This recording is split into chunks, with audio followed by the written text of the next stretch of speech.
it's Rita. Today I'm going to show you how to install WordPress on your site.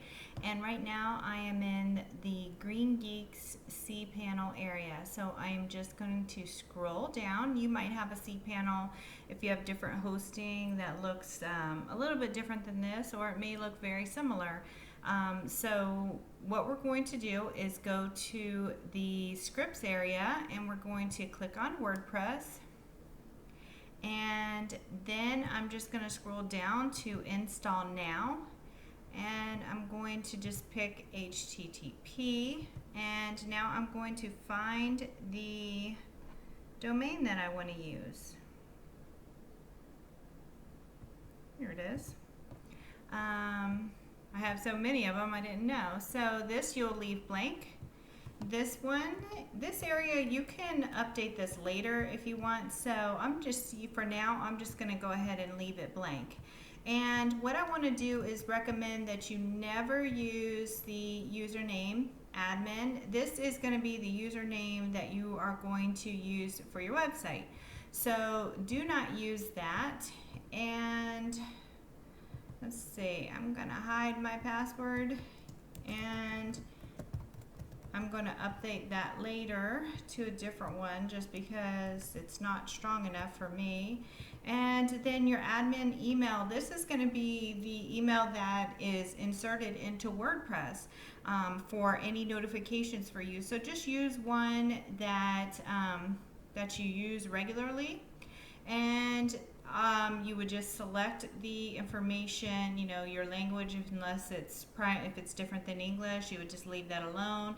This stuff you don't need to mess with, and if you really want to, you could email the installation information to yourself.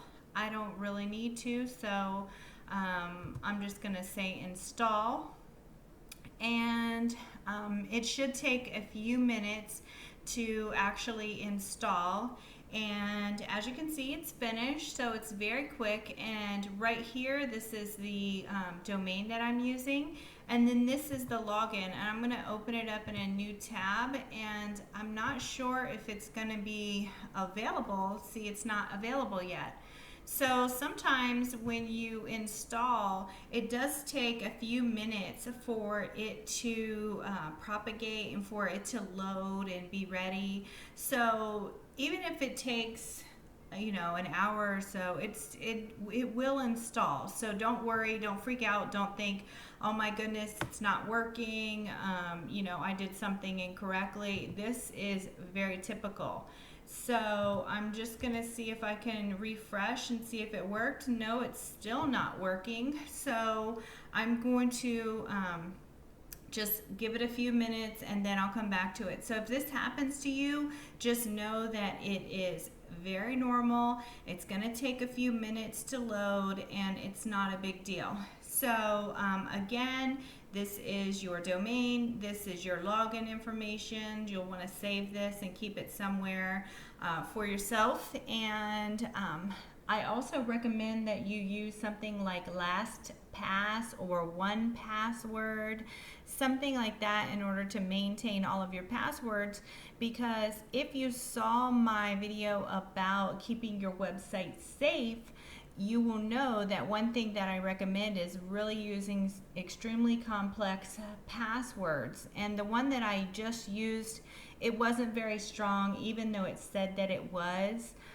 It's not strong enough. So what you want to do is maybe use the strong password generator, or right next to the password area there's like a little key, and it will generate a password for you. And I think that that's part of the LastPass part, but I'm not absolutely 100% because I've been using LastPass for so long that I'm not sure if that is part of LastPass or if it's something that WordPress has. So if it doesn't have the little key, go to strongpasswordgenerator.com, and I'll leave that in the notes below. On the next video, I'm going to show you how to log into your domain and also how to install the theme that we're going to be using. For optimizationschool.com, I'm not sure which theme I'm going to be using at this time, but we'll figure it out together. Okay,